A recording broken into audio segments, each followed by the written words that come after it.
mantan Perdana Menteri seorang, tak lain tak bukan daripada Yang Berhormat Paguh, hanya mahu menjadi Perdana Menteri kerana hendak menyelamatkan diri daripada kes rasuah. Satu, ini bukan saya kata, Tun Dr. Mahathir kata.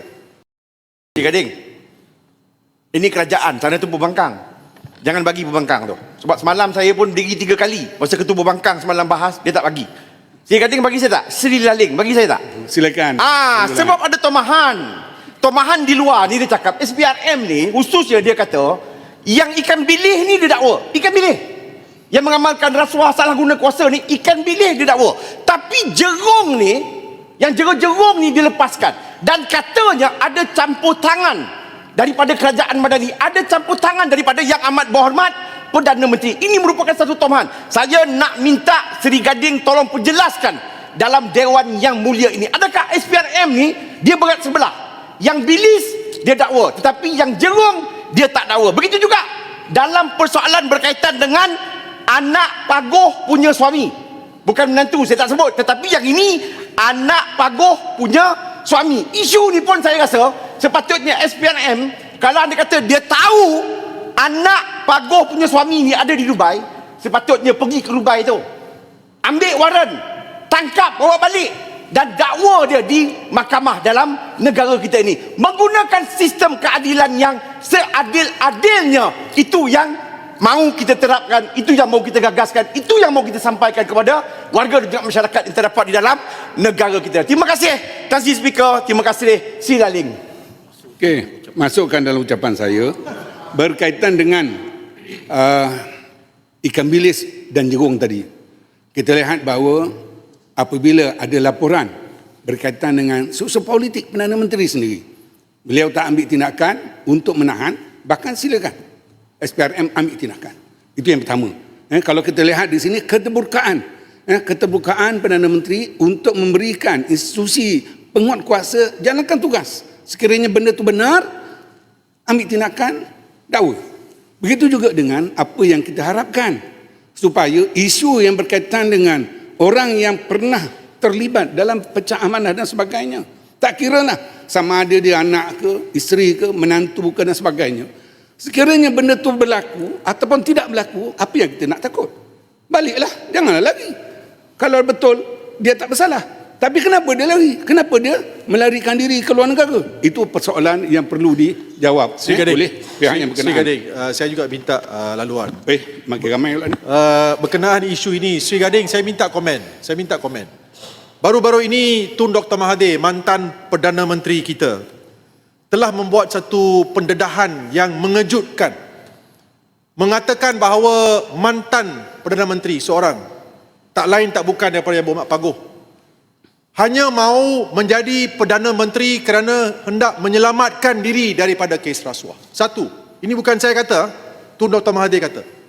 Kedua, lebih mengejutkan, dia kata Yang Berhormat Paguh juga telah mencuri wang Parti Bersatu.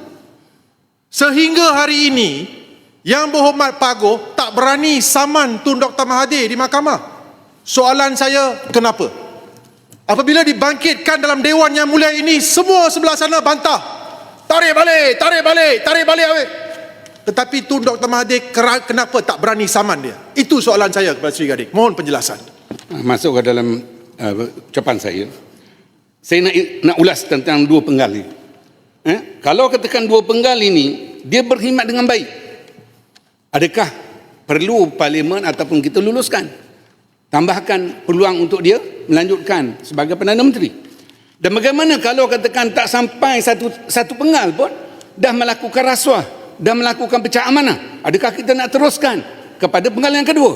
Jadi ini semua rakyat perlu sedar bahawa kuasa untuk melantik Perdana Menteri datangnya daripada rakyat yang memilih satu-satu parti, satu-satu kelompok untuk memastikan negara kita ini terus maju ke hadapan, dipimpin oleh orang yang betul-betul amanah, orang yang betul-betul berintegriti, yang boleh menguasai negara, yang boleh membantu kemajuan negara. Sebagaimana pada hari ini kita lihat kepercayaan kepada masyarakat dunia kepada Malaysia semakin meningkat, ekonominya pun semakin baik. Kerana apa? Kerana kita dipimpin oleh Perdana Menteri yang berjaya dalam menguruskan negara kita. Sri Gading, setuju dengan saya Sri Gading. Ringkat saja. dah Kalau akan dulu. sebuah negeri sekecil Perlis pun mereka bercakaran. Negeri sekecil Perlis pun mereka bercakaran. Hancur negara kita kalau mereka perintah. Setuju tak setuju? Dulu Tong, itu dah luar tajuk itu. Okey. Pulau Pinang pun bercakaran. Bukan luar tajuk. Bukan luar tajuk. Bukan luar tajuk. Bersatu dan PAS bergaduh di Perlis. Perlis dah selesai lah. Okey. Silakan. Apa yang penting pada kita, rakyat menilai dan memerhatikan semua parti-parti politik dalam negara kita. Sebab itu apabila penggal kedua ataupun dua penggal yang diberikan untuk diluluskan dalam parlimen bila dibahaskan nanti, kita kena berlaku adil dan kita kena berlaku jujur, dan terutamanya rakyat melihat sendiri bagaimana kejayaan Perdana Menteri ke-10 mentadbir negara kita. Tuan Yang di-Pertua, had dua penggal bukan perkara asing. Contoh Amerika, contoh negara lain Korea, contoh negara lain Filipina, Indonesia telah dilaksanakan. Tetapi kita kena ingat bahawa kalau katakan kejayaan itu bermula daripada penggal yang pertama, maka amat wajar rakyat boleh memilih untuk meneruskan legasi Perdana Menteri yang berjaya ini. Tetapi kalau hanya beberapa bulan, hanya beberapa tahun telah melakukan kesilapan, telah melakukan salah laku, maka amat wajar kita tidak perlu meluluskan legasi yang tidak baik ini. Tuan Yang di-Pertua, Sri Gading, tentang hak dua tempoh. Saya nak tanya, adakah Sri Gading setuju bahawa semalam Ketua Pembangkang Larut telah mengatakan Pembangkang hanya akan sokong pindahan ini dengan syarat bahawa Perdana Menteri tak boleh pegang portfolio Kementerian Kewangan. Tetapi ini satu hela untuk melengah-lengahkan. Ini satu reformasi hak dua penggal ini. Jika pembangkang, saya kata di sini, jika pembangkang tidak menyokong usul ini, maka mereka ini akan dinampak mereka tidak menyokong apa-apa reformasi. Kalau ada reformasi satu kita tak terima, kita nak dua sekali. Kita boleh ambil untuk kuasa untuk melantik menteri adalah kuasa Perdana Menteri. Jadi saya harap pembangkang jangan main dalam isu ini. Semasa anda jadi kerajaan, tak ada apa-apa usaha untuk menghadkan tempoh jawatan Perdana Menteri. Sekarang ada peluang, do the right thing for the people, for Malaysia. Adakah Sri Gading setuju?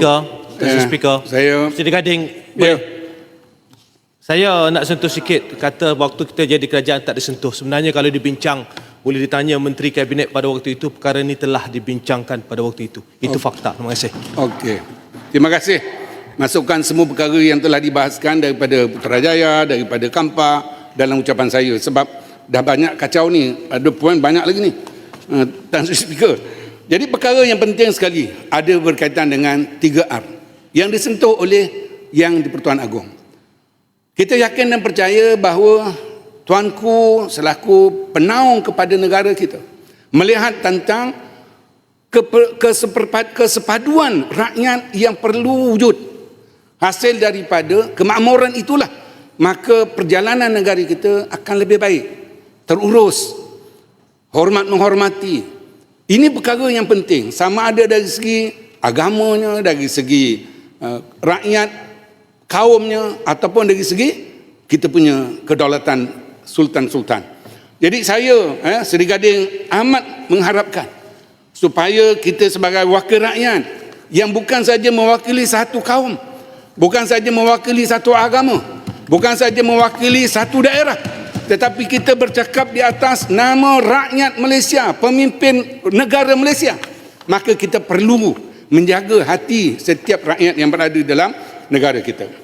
Isu pendidikan, Tuan Yang di-Pertua, percaya atau tidak, Sri Gading katakan pada masa kini anak-anak kita di bangku sekolah sana, hampir sebahagian daripada mereka sekarang tidak mengetahui berkaitan isu dan peristiwa politik contemporary. Dia belajar sejarah, tapi sejarah yang lama, sejarah yang telah daripada awal merdeka ataupun sebelum merdeka. Mengapa tidak ditimbulkan isu-isu ataupun perkara-perkara yang terdekat untuk pengetahuan semasa? Kalau boleh ada isu-isu yang berkaitan ini, di mana di kalangan guru-guru boleh berbahas, boleh menyatakan tentang isu-isu semasa, supaya apa? Supaya rakyat di peringkat awal lagi tahu tentang sistem parlimen, sistem pentadbiran dan juga isu-isu yang berkaitan dengan hubungan antarabangsa Malaysia dengan negara-negara lain. Ini penting dalam pendidikan kita. Selain daripada silibus sejarah, selain daripada bahasa Melayu, yang menjadi kewajipan kepada rakyat Malaysia memahami dan tahu perkara ini. Seterusnya tentang pendidikan juga, apa yang telah dibentang. Si Gading, boleh sikit Si Gading.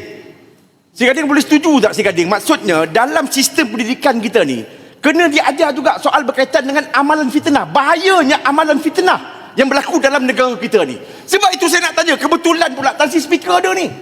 Yang usul yang kita bawa dulu ni, nak menggantung ahli parlimen daripada Kota Baru.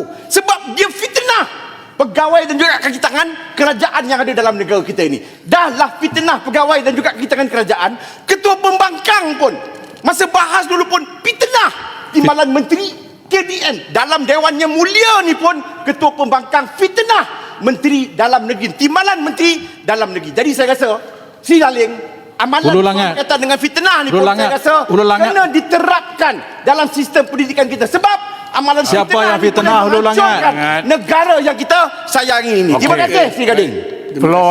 Floor ni sekarang ni ialah floor Sri Gading. Ya. Kalau Sri Gading bagi banyak orang cakap, Itulah, masa saya pun dah ada, habis. Datuk Jadi terpulanglah Speaker. Sri Gading. Sekarang ni boleh landing lah. Akhir Masa sekali dah lah. sampai dah. Akhir sekali tentang kemudahan rakyat dalam Parlimen Seri Gading.